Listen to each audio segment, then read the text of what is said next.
Queridos irmãos em Cristo Jesus, o Senhor continue nos abençoando hoje e em todos os momentos da nossa existência. Nós temos sido defrontados por informações um tanto quanto alarmantes, preocupantes, né? A mídia tem distribuído essas informações mais graves de acidentes, outros são incidentes que têm nos preocupado. E às vezes nós nos questionamos acerca da vida, dos rumos que o planeta toma. Não obstante aconteça isso com todas as famílias, principalmente aquelas em qualidade de inferioridade social, normalmente há um destaque para quem se projeta um tanto quanto mais na sociedade. E na última semana, né, é veículo ainda de muita pesquisa, de muita investigação, a perda do filho da atriz, da apresentadora, né, da pessoa da mídia, né, da Cissa Guimarães. E nós nos defrontamos com os outros casos que acontecem, que também acabam fazendo com que a gente faça uma reflexão acerca da vida. Nós temos os acidentes geológicos que têm acontecido com um tanto quanto frequência, as mudanças climáticas. E buscando a Gênese, um dos 5 livros principais da codificação kardeciana, a gente tem encontrado, né, as previsões de mudanças para o nosso plano físico. Os mundos evoluem, como igualmente todos os seus habitantes. E dentro da Gênese, a gente tem encontrado essas informações acerca dessa mudança de condições do planeta. Que os planetas evoluem e as gerações que passam, né, por essas transformações, que acabam sofrendo o efeito dessas acomodações geológicas, normalmente não conseguem verificar os benefícios que serão sentidos pelas gerações futuras. No entanto, nós nos questionamos acerca da nossa parte, né, da nossa participação. E nós, buscando também o Novo Testamento em João, no capítulo 18, versículo 10, a partir dali mais ou menos, nós verificamos uma recomendação importante, principalmente nesses momentos mais difíceis, né? Porque nesses momentos, às vezes, a gente faz como aquelas 2 crianças que passavam por um buffet de um almoço, havia sido providenciado um almoço, uma grande mesa, né, com uma série de pratos servidos. E havia uma pilha, uma grande quantidade de frutas, mas ela era quase que a quantidade para todos os presentes. Daria uma unidade mais ou menos para cada um. E a pessoa responsável pelo almoço, com medo de que alguém, ou principalmente as crianças, pegassem mais que um, poderia faltar para os outros. E decidiu então que colocaria um aviso ali. Pegue uma só, Deus está olhando. Então, na fila, né, comumente haviam crianças, e aí 2 amiguinhos passaram, olharam a placa, cada um pegou uma fruta só da mesa e continuou seguindo, né, a fila normal do buffet. Aí chegaram em frente a um prato com uma sobremesa de chocolate deliciosa, daquela irresistível. E aí veio, né, aquela dúvida. E aí, mais de um ou não? Aí um olhou para o outro, aquele que era mais atirado, falando, pode pegar mais do que um, quantos você quiser. Deus está olhando a pilha de frutas. E às vezes a gente tem essa, né? A gente é pego e fala assim, mas escuta, onde está Deus, né? Às vezes a gente se questiona. E a primeira pergunta do Livro dos Espíritos, né, que é Deus, nos dá, né, essa resposta acerca da inteligência suprema, causa primária de todas as coisas. Então, Deus, todos os fatos, né, estão subordinados ao Criador. No entanto, voltando ao Novo Testamento, né, a boa nova de Jesus através dos seus discípulos, e o João em 18, mais ou menos ali a partir do 10, quando ocorre os procedimentos para a prisão dele, né, quando chega Judas com aquelas pessoas que estavam providenciando a prisão, né, aqueles eventos quase que finais, numa reação um tanto quanto intempestiva do Pedro, né, aquele momento de preocupação, de medo, o Pedro retirou a sua espada e cortou uma orelha de uma das pessoas que estavam lá para fazer a prisão de Jesus. E Jesus fez aquela recomendação para ele: Pedro, embainha tua espada. E no livro Pão Nosso, o Emmanuel, o nosso são livros pequenos, né, que trazem através do Emmanuel, Chico, através do Emmanuel, comentários de versículos do Novo Testamento, e o Emmanuel dilata essas colocações nesses 4 livros. Tem o Pão Nosso, Vinha de Luz, Fonte Viva e Caminho, Verdade e Vida. São livros assim importantíssimos, porque o Emmanuel pega um comentário desse, atualiza ele para as nossas situações atuais, né, para o nosso cotidiano, e dá uma dilatada. E cada versículo nos leva a uma reflexão que se torna importante, né, se torna uma vacina para o nosso dia a dia. E essa recomendação de Jesus ao Pedro, eu entendo que ela tem uma colocação importante para nós hoje. Quando se fala em Pedro, né, embainha tua espada, para que ele guardasse aquela reação primitiva, né? O nosso planeta passou por uma fase primitiva, atravessa hoje uma fase intermediária. Nós estamos numa fase de transição em que nós estamos aí num planeta de provas e expiações, e buscando transformar esse plano num planeta, né, de regeneração. No entanto, é natural. Quem passou por uma reforma em casa, né, para a gente ter uma ideia de como isso é traumático, às vezes a gente faz uma ideia de como dar uma bagunçada nas coisas. E no Consolador também, acerca desses fatos, né, que acontecem,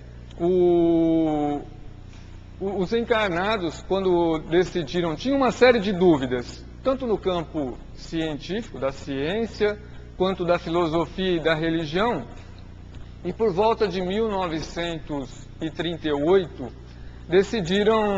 perguntaram para o Chico se não era possível, né, responder algumas dúvidas complementares, que às vezes não ficava com uma certa nitidez em outras obras, né, para dar uma dilatada, até para trazer com uma maior facilidade, maior abrangência. E aí o Chico, junto com o Emmanuel, né, eles providenciaram o livro O Consolador, um livro com mais de 411 perguntas. Na primeira parte, ele trata da área científica, fala-se de ciência, né, das ciências aplicadas, uma série de informações importantíssimas, um livro realmente também para ser estudado com muito cuidado, com muita atenção e várias vezes. Ele nos esclarece uma série de dúvidas. Na segunda parte, a parte que trata da filosofia. E a última parte ele finaliza com religião. Então perguntaram, né, para os espíritos se havia necessidade de se acontecer esses escândalos. Porque a gente se escandaliza, né, com esses fatos. A gente tem, às vezes, a notícia de alguém que traz aí a família, e principalmente, no caso, a mulher, né, durante 20 anos, sobre uma tortura imensa, e às vezes se torna incompreensível. Não que nós sejamos avalistas desse procedimento. Justamente por isso, né, é que há a necessidade de todo o aparelhamento físico, toda a estrutura de direito, de normas, que ela seja devidamente cumprida. Da nossa parte física, é necessário que na entrada de um túnel que está passando por manutenção, não haja, né, a entrada do veículo. Então, se a pessoa está na autoridade de policiamento, é necessário que se cumpra a lei, né? Da parte individual, né, da parte pessoal, se o sinal está vermelho, é necessário que nós não atravessemos. Então, na resposta acerca dos escândalos, bem, que o escândalo até é necessário, porque quase nós todos voltamos ao plano físico para responder ou para reaprender, eu entenderia que seria para reaprender, né, uma nova forma de comportamento, justamente para fugir, né, ou pelo menos para aprender daqueles procedimentos antigos. Durante as diversas encarnações que nós atravessamos, né, dentro do próprio planeta, a gente pôde ver, né, essa evolução. No entanto, nós trouxemos, porque lá no início da vida do espírito, né, quando as condições eram mais rudes, o básico era muito limitado, né? Havia-se uma necessidade de repouso, ou limitava-se basicamente a repouso, alimentação e proteção. Então, o espírito em si trazia isso como básico. Então, agia-se de uma determinada forma somente por um determinismo, né? Havia quase que um instinto que era algo que determinava. No entanto, com a evolução, a partir do momento em que nós vamos ganhando a informação, a gente vai adquirindo responsabilidade. Em adquirindo responsabilidade, né, quando se fala que a quem muito tem, muito será dado, envolve muito a questão da responsabilidade, né? Se a pessoa tirou a carteira de habilitação, então ela assume responsabilidade, ela ganha o direito de dirigir. E aí é necessário que a partir do momento em que ela está no trânsito, ela obedeça, né, às leis que foram criadas, a fim de que o trânsito tenha, né, um fluxo normal, para que se obedeçam os direitos e deveres de cada um. Então, às vezes, né, naquele momento em que Pedro reagiu à prisão, agredindo o soldado, ele criava um escândalo, se tornou um instrumento de escândalo naquele momento. Porque às vezes a gente baixa, né, vamos dizer, a gente baixa a nossa guarda moral e desce a um patamar inferior. E todos nós que sabemos a influência, né, quando perguntado se os espíritos interferem na nossa vida, fala, de ordinário são eles que nos dirigem.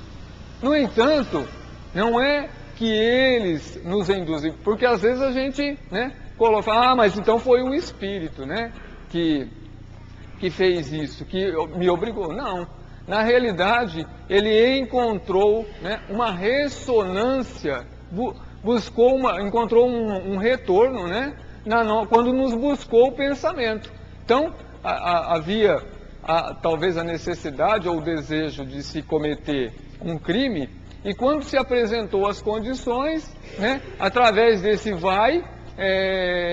a pessoa acaba fazendo alguma coisa que compromete, às vezes, várias encarnações posteriores para se corrigir, né, esse momento, né, em que a gente não foi vigilante, não usou do bom senso, da tranquilidade. Porque às vezes não se perde alguns segundos ou alguns minutos no trânsito, né, em qualquer outro lugar, e perde-se várias existências, porque aí envolve às vezes toda uma família, né, em que abre um machucado muito grande, né, a gente diria uma ferida que às vezes pode não se fechar, e se cria uma série de situações futuras. Então, quando o Chico comenta que às vezes não é possível voltar no passado, né, e fazer agora um novo começo, né, tem muita propriedade, porque o que a gente fez, infelizmente, não tem como mudar, mas é possível que nós comecemos agora, né, para a gente criar um novo fim, para que a gente passe a escrever uma nova história no livro das nossas vidas, né? Todos nós estamos para reaprender, para criar um futuro melhor. E somos os instrumentos de transformação do plano físico, né?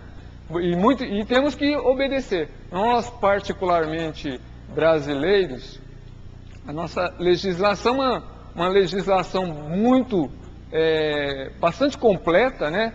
E alguns países nos elogiam porque ela é avançada, no entanto, ela às vezes não é obedecida, né?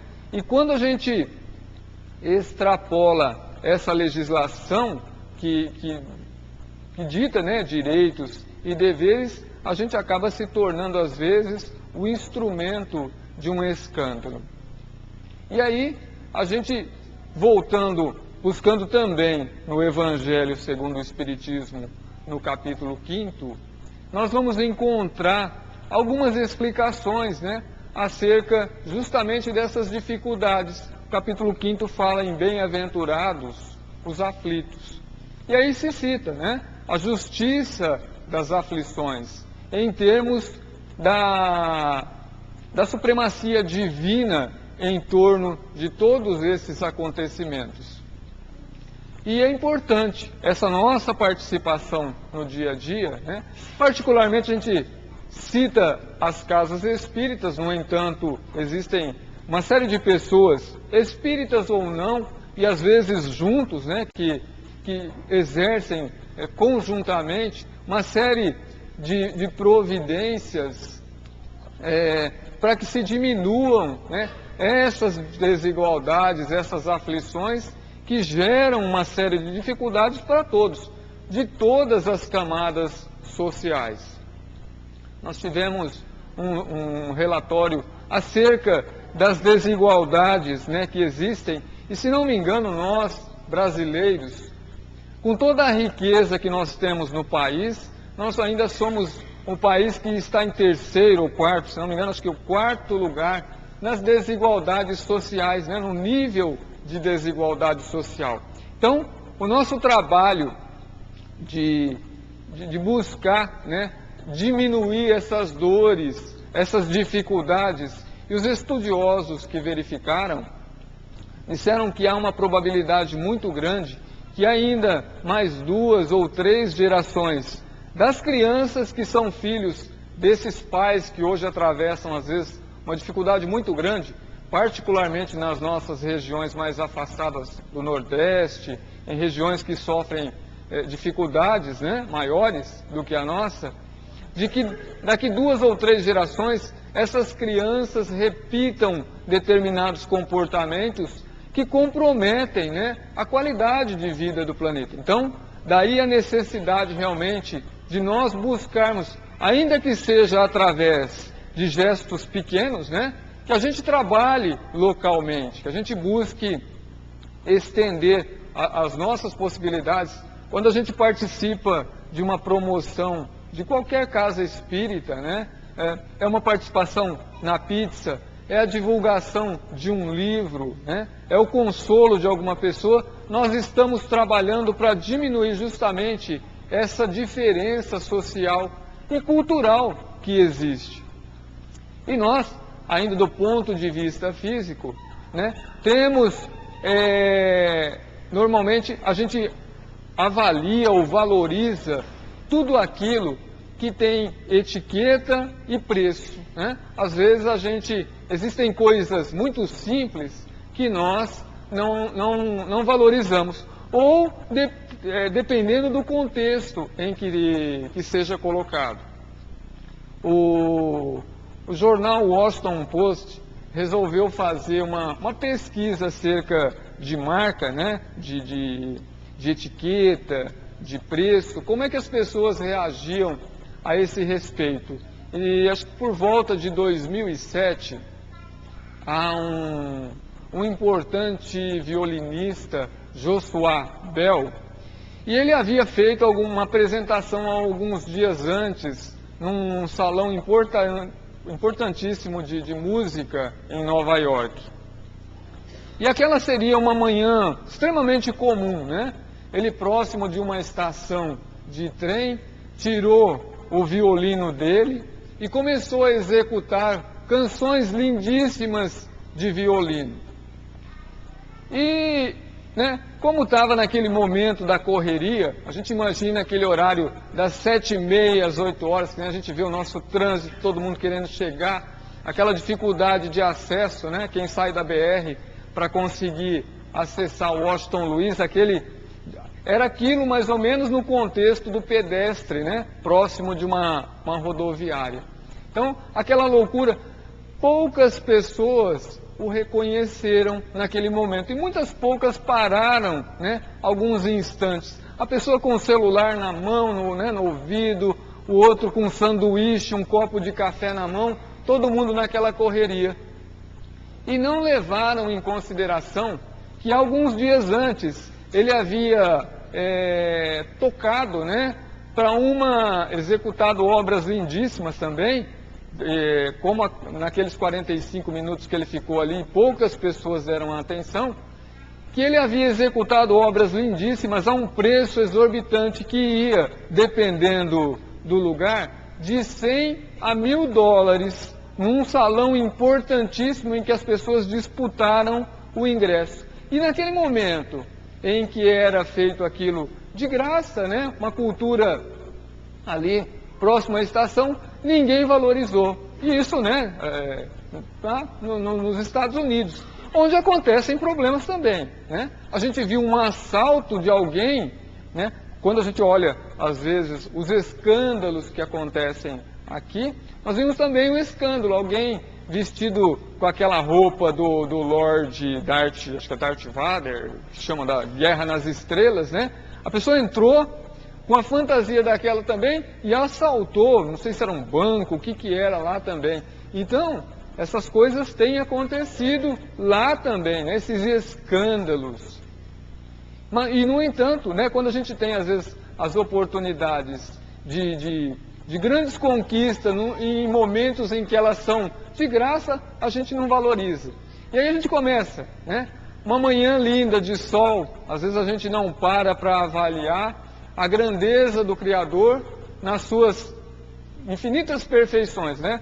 Nós que às vezes temos dificuldade de fazer uma habitação, quando a gente olha aquele edifício em Salvador, acho que estava no 7º andar, quase no final de conclusão, e ele caiu, a gente precisa avaliar a grandeza de Jesus na construção do nosso plano físico habitacional, né?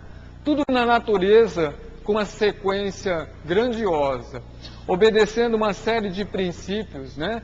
Que controlados, né? Com uma regularidade impressionante. E a gente às vezes não avalia, né? Ou não valoriza toda essa grandeza. E aí se a gente parte às vezes, né? Para o companheiro de casa, para a esposa, para o filho, para a filha, para o primo, para o amigo, para a mãe, para o pai, é mais ou menos assim, né? A gente valoriza a Angelina Jolie, não que ela não faça coisas importantes, né? Mas aí não valoriza, né? O companheiro ou a companheira, e aí a gente vê as grandes discussões, uns casais que provavelmente planejaram uma existência, já que Joana de Ângeles nos assevera que todos nós estamos plantados, né, aonde devemos florescer, juntamente com aqueles com os quais nós precisamos conhecer, né, inclusive para valorizá-los. Porque às vezes, vindo junto, a gente era inimigo de repente numa outra existência e vem junto para conhecer o outro, né? A realidade do outro, a necessidade do outro. E às vezes a gente não dá direito do outro se expressar, né? Quando a gente vê, por exemplo, essa notícia, né? De uma violência contra esposa e filha, por em torno de 20 anos, é incompreensível, né? Já passa a nos soar, nós que buscamos já nos apoiarmos um pouco mais no Evangelho, buscar as lições de Jesus, isso já passa a nos soar estranho. E haverá um momento em que justamente esse tipo de comportamento, quando a Terra atingir um nível de regeneração, ele moralmente, né, espiritualmente não será tolerado. Esse tipo de espírito não conseguirá coabitar com aqueles mansos, né, com os mansos e pacíficos que herdarão a terra. Então, em bem-aventurados os aflitos, vem essa justiça das aflições. Nós que vimos evoluindo durante o tempo, né, a gente vem respondendo por faltas do passado, nesses vários eventos, e eu diria que eles não são justificáveis, é necessário que o mal passe a morrer em cada um de nós, né? Chegou em nós, a gente procura abafá-lo para que ele tenha um fim, para que a gente não se torne um instrumento de escândalo. Nesse capítulo 5 também se justifica, às vezes, né, as causas dessas aflições. Então, em alguns casos, existem causas que são atuais, né? Às vezes, num momento de uma idade maior, o pai não consegue controlar o filho. E a gente tem exemplos, né, de jovens numa faixa etária, e as notícias preocupam, né? Olha que fizeram uma pesquisa escolar, os jovens na faixa de 15 a 17 anos, já com um alto consumo de álcool, o que abre portas e precedentes para uma série de outros problemas, né? Porque numa dessas ocasiões ocorre-se de pegar um veículo e aí acontece aquele escândalo, né, que não era necessário. Então, é necessário que hoje, por exemplo, todos nós sejamos na qualidade de pais, de amigos, de avós, de conhecidos, né, busquemos proteger as nossas crianças, que são também os elementos de transformação desse planeta. Eles serão responsáveis, né, por uma série de atitudes renovadoras capazes de mudar. Porque hoje não é qualquer explicação mais que atende a criança, né? E nós temos, inclusive, ela é polêmica, né? A proibição da palmada. E é tão interessante quando a gente fala em amor, e é polêmico, né? Não adianta nós queremos entrar no mérito da discussão, que cada um tem uma opinião. Mas quando a gente fala assim da importância do carinho, né, do amor, a gente se lembra da figura, né? Quando a gente pega o neto, o pai e o filho, que às vezes parece fácil discutir isso, não, né? Uma palmada é necessário. E aí eu achei tão interessante que entrevistaram uma avó. E aí, quando entrevistou ela na qualidade de mãe, né, falou, não, eu acho que a palmada é necessário, porque como é que tem se a gente não corrigir? Aí o repórter falou para ela, mas e o neto? Ah, o neto não. O neto não tem jeito. Então, é interessante, né? Eu acho que talvez deva prevalecer, né, o bom senso. E a gente admira os avós justamente por isso. Nós passamos uma fase anterior, né, que era uma outra forma educacional. Naquele momento nos garantiu, né, a segurança. No entanto, realmente a gente precisa educar, preferencialmente com amor. Quando a gente olha os avós, e hoje cada vez mais, né, os avós são mais jovens, e talvez isso, né, contribua. E mesmo os outros avós, né, aqueles avós que foram a moda mais antiga, que hoje se encontram às vezes com uma idade mais avançada, mas são muito atuais, né? A gente vê às vezes excursões, chama-se de pessoal da terceira idade, eu não sei se faz sentido ou não, mas é um pessoal com uma dinâmica, né, com um dinamismo, o cabelo grisalho e a pessoa está viajando, está conhecendo regiões diferentes. Então já vejo isso como um princípio novo, né? Os avós extremamente atualizados. E para as nossas crianças é necessário, né, esse dinamismo da vida. A ciência cooperando, né, corrigindo determinados problemas de ordem física, médica que nós temos, para que a gente tenha uma existência maior, para que a gente aproveite a existência de uma maneira mais completa. Então isso é muito importante. Então é importante que a gente viva, né, e viva bem. Então, e para a criança hoje não basta qualquer explicação, né? Falado para uma criança que ia se levar ela a um especialista, né? E aí ela questionou. Falou, mas pai, especialista não é alguém que sabe cada vez mais sobre cada vez menos? É, né? Porque antigamente nós pegávamos um pedreiro e o pedreiro construía desde o alicerce da casa até o telhado, pintava, fazia tudo, né? E hoje não, hoje a gente tem especialista, alguém que é especialista em elétrica, alguém que é especialista em hidráulica, né? Alguém que trata, às vezes, só de uma área específica da casa, um arquiteto. Então, existe uma especialização. E aí, a criança virou para o pai e falou, mas não vai chegar um momento em que ele vai saber tudo sobre nada? Né? E aí, a gente precisa explicar para a criança. Se ele sabe cada vez mais sobre cada vez menos, vai chegar um momento em que ele não vai saber tudo sobre nada. Não, né? Não é assim. Então a criança exige hoje, né, uma explicação maior, né? E mesmo o não, né? Quando o pai diz um não para a criança, né, é importante que ele explique. Porque o sim, normalmente o sim não carece de nenhuma resposta complementar, né? Se o filho pede para ir a um determinado local que envolve riscos, o sim não provoca nenhum questionamento, né? Pode ir, posso. Pega e vai. No entanto, o não reclama uma explicação lógica, baseada, sobretudo, no amor, né? Naquele amor de pai para filho, de cuidado, né? De preservação de bem.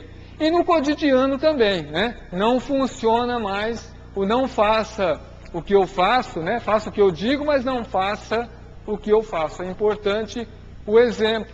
Porque se a gente disser para os nossos filhos, olha, você não conta mentira, toca o telefone, ele atende e fala, ó, fulano te procurando. Ah, fala que papai não está. Quer dizer, existe um confronto, né, entre a prática e a vivência. Então, é necessário que nós não incorramos nesses erros que a gente vem trazendo, né? Esses erros que provocam os escândalos. Quando se transgride uma norma de trânsito, está fechado, não é possível entrar. E os exemplos são muitos. Eu me lembro de alguns dias atrás, por exemplo, algum veículo que transportava algum tipo de óleo, e ele derrubou, né, derramou óleo, logo aqui próximo à igreja de São Judas, por um determinado trecho, justamente da passagem ali sobre a ponte, logo fazendo a curva. E as autoridades estavam providenciando a limpeza, né, do local. Já estavam os bombeiros, né? A gente acha um trabalho magnífico deles, assim, sempre trabalhando, né, na preservação da vida, correndo contra o tempo, fantástico, né? Era cedo, 6 e pouco da manhã, de uma forma anônima até, não sei quem ligou, não sei como é que foi a forma, mas eles já estavam jogando areia, providenciando a limpeza do local.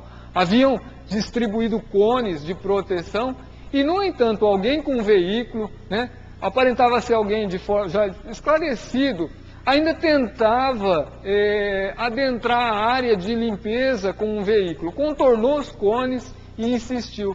Então, nós às vezes somos renitentes, né, em perseverar, mas perseverar no erro, né? Se estava interditado, contorna um quarteirão. Havia, né, a vazão de uma outra, o acesso de uma outra maneira. E os Espíritos, quando dizem, né, lá na Gênese, acerca dessas transformações do globo, de todos esses processos que nós estamos atravessando, por que às vezes existem essas previsões que envolvem uma ordem coletiva, não é uma previsão específica? Porque a gente não consegue, pelo menos não os espíritos superiores, os espíritos sérios, fazendo previsões individuais. E isso parte, assim, até né, se a gente fizer uma análise de uma maneira assim mais humorada, a gente imagina de repente pedindo para o nosso anjo da guarda, né, nos sugerir os 6 números da Mega Sena acumulada. Aí a gente passa a imaginar que provavelmente, se eu tenho um anjo da guarda, o outro também tem, né? Dessa forma seria uma disputa no plano espiritual pelos 6 números. A gente imagina, como é que a gente vai imaginar uma reunião de espíritos superiores, né, tentando soprar para o encarnado 6 números da Mega Sena? Seria cômico, né? Esse fato. Então, a gente analisa as previsões que existem, né? Determinados, eles falam, às vezes citam o termo de profecias, mas por quê? Porque a espiritualidade superior é como se ela nos olhasse, né? Provavelmente tiveram muitas existências também e passaram por situações que são semelhantes, em planos de vida semelhantes. É como se a gente se colocasse no alto de uma montanha, né? Nós como observadores, num ponto alto, com binóculo, com algum instrumento de visão, e alguém saísse de um determinado ponto também nessa montanha e fosse percorrer um determinado trajeto, né, para chegar a um ponto. Supondo-se que essa caminhada fosse por um terreno acidentado, determinando mais ou menos pelo caminho determinado que essa pessoa fosse transcorrer, a gente poderia dizer quais seriam os próximos momentos que essa pessoa passaria, né? Em determinado ponto ela vai passar por um rio. Há muita possibilidade dela passar próxima de um pomar de frutas pelo jeitão que ela vai andando. E do ponto de vista moral e espiritual, também é possível essa avaliação justamente por isso, né? Nesse contexto de tempo. Os espíritos conseguem avaliar, olha, pelo jeitão da situação, né? A humanidade ainda vai passar alguns momentos um tanto quanto difíceis, né? Justamente pela forma equivocada com que nós nos comportamos. Felizmente, nós temos, né, a doutrina espírita nos esclarecendo, nos amparando, nos consolando, porque ela tem, né, esse tríplice aspecto de evangelizar. Normalmente, às vezes, cada um chega por uma porta na casa espírita, né? Alguns chegam buscando esclarecimento, né? Então, vem porque tem dúvidas, vem esclarecer o porquê da vida, né? Por que estamos nesse plano, por que estamos, com quem estamos, para onde vamos. Tem um aspecto de consolo, né? Às vezes, alguém que tinha uma valorização muito grande da parte material e a parte material está sujeito, né, a mudanças. Alguém que tem, às vezes, um investimento muito alto na área material, no dia seguinte pode acordar sem nada. Então, ela muda. E a pessoa vem buscar, às vezes, um consolo, até para isso, né, a perda de um ente querido de uma forma inesperada. Mas tem também o sublime aspecto de evangelizar, que é o mais importante, né? Cada um de nós veio para esse plano físico com a grande tarefa, com a grande missão, né? Cada um de nós, eu diria, que é um missionário, porque a justiça divina, ela não aposta, né, em fracassos. Quando se planejou um processo reencarnatório, se planejou para se vencer, né? Como se nós fôssemos uma empresa. Ninguém montaria uma empresa, salvo se fosse uma decisão muito inferior, para falir, né? Para ir à falência. Ninguém faria um investimento de capital, de pessoas, de bens, a fim de que aquilo falisse.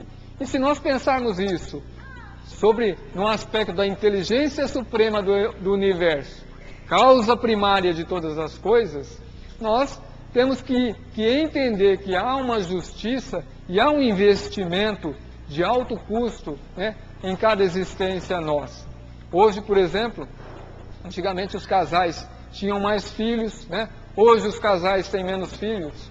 Então, a reencarnação eu diria que a fila já é um pouco mais difícil, de repente anda mais devagar. Então, daí a importância de nós aproveitarmos. o aspecto populacional, que aumentou muito. Então, aumentam-se as concorrências, né? No entanto, é necessário que justamente a gente embainhe a espada nesse aspecto. E tenha o outro como irmão, não como concorrente, para que a gente coopere, né, com o irmão. A gente passe a coabitar de uma maneira harmônica, né? E para que seja, inclusive, mais justo. Daí, o nosso grande trabalho de evangelização, de auto-evangelização, né?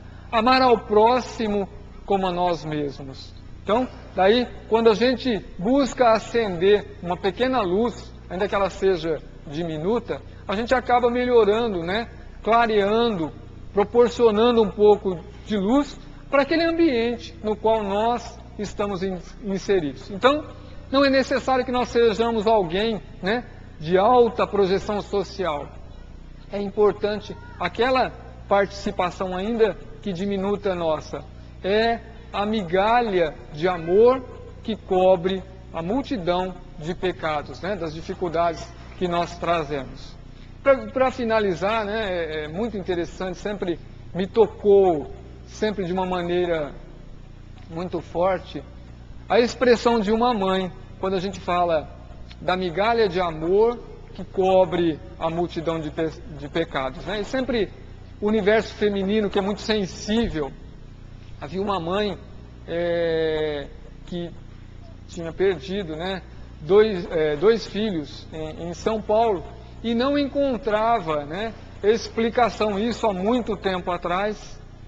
E aí alguém sugeriu para ela que ela visitasse o Chico, talvez encontrasse, né, viesse alguma notícia, alguma informação acerca dos filhos, né, que haviam perecido em face de um acidente automobilístico de proporções gravíssimas. Então, ela era alguém de muitas posses, chegou um daqueles finais de semana em que o Chico atendia aquelas multidões, e ela veio. No entanto, ela desconhecia os procedimentos que haviam, né, de ordem, havia a distribuição de uma senha, porque eram muito grandes as filas, então havia uma distribuição de senha. E quando ela chegou, as senhas já haviam terminado. Então não era possível. E ela já estava assim, né, com o coração sangrando, né, aquele coração de mãe que havia perdido 2 filhos, inconsolável, não encontrava respostas. E aí ela passou, né, quase que como uma prece a se questionar acerca da própria infelicidade, né? Falei, puxa vida, que grande infelicidade. Fiz uma viagem enorme, perdi 2 filhos, vim até aqui na busca de um consolo e não consegui ainda pegar uma senha. Então aquilo ainda deixou ela um pouco mais constrangida. E aí uma mãe que estava na fila, uma mãe que morava ali mesmo, acho que nos arredores de Uberaba, tinha a senha, né? E já fazia uma série de semanas em que essa mãe, de meses, que essa mãe frequentava aquelas reuniões na busca também de uma informação. Só que o dela era um filho, né? Que ela havia perdido nas mesmas condições. E ouvindo essa mãe, ela falou, olha, eu perdi um filho e isso é tremendamente doloroso. Como a senhora perdeu 2, eu imagino que seja muito mais difícil. Então, eu vou passar minha senha para sua mão, né, para suas mãos. A senhora entra no meu lugar, porque como o seu caso é mais grave, a senhora é alguém de São Paulo, fez uma viagem longa, então acredito que a senhora tenha o direito, né, eu voltarei numa próxima semana, numa próxima oportunidade. Já faz algum tempo que eu venho e está tudo bem. E passou a senha. Então continuou o atendimento, as pessoas foram sendo atendidas, e aí terminou praticamente a entrega, né, daquelas mensagens. Diz que o Chico ficou ainda, né, no local reservado em que ele providenciava essas mensagens do atendimento, e demorou ainda, começou a demorar mais de 50 minutos, né? Aquela demora após o encerramento, as pessoas ainda estavam por ali, e aí de repente há o chamado, né, de um nome, e aí aquela mãe que havia doado a senha, aqui que tinha os 2 filhos, não se comenta qual foi, né, o desfecho daquela. Mas a mãe que tinha doado a ficha reconheceu que o filho havia, naquela manhã, né, por último, no finalzinho de tudo, transmitido uma notícia. E ela se prorrompeu em pranto, né? Falou, é meu filho que... Esse é o nome do meu filho que está me mandando uma notícia, né? E o filho especificava na carta que aquele gesto de amor da mãe havia proporcionado as condições necessárias, espirituais, ele que estava numa condição ainda um tanto quanto precária, mas aquele gesto da mãe, de doação da ficha para outra mãe, havia criado as condições necessárias no ambiente, né? Pelo menos as básicas, e daí talvez a explicação da dificuldade do Chico, de receber uma mensagem de consolo daquela mãe, né? E ela ficou extremamente emocionada. Então, de repente, uma migalha, né, do nosso amor, uma porção pequena de doação da nossa parte, pode operar, assim, aquele grande, entre aspas, né, milagre que nós estamos aguardando, o milagre do amor. Então, que Jesus possa continuar nos oferecendo as oportunidades de nós cedermos as nossas migalhas de amor em favor de todos aqueles mais próximos que convivem conosco no nosso dia a dia. E aí a gente entende, né, a ressonância de bem-aventurados os aflitos, aqueles capazes, né, de superarem as dificuldades próprias dentro das próprias limitações em que estão inseridos no contexto diário. Jesus nos abençoe a todos. Muito obrigado pela paciência. Que assim seja.